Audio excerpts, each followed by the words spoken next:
I'm also EWA alumni, graduated about 2010. Spent about a decade traveling the country and decided to retire early and come back to teach the next generation. 3,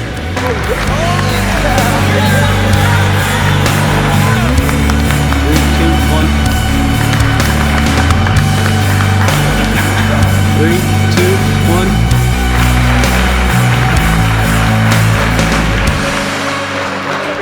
1. 3, 2, 1.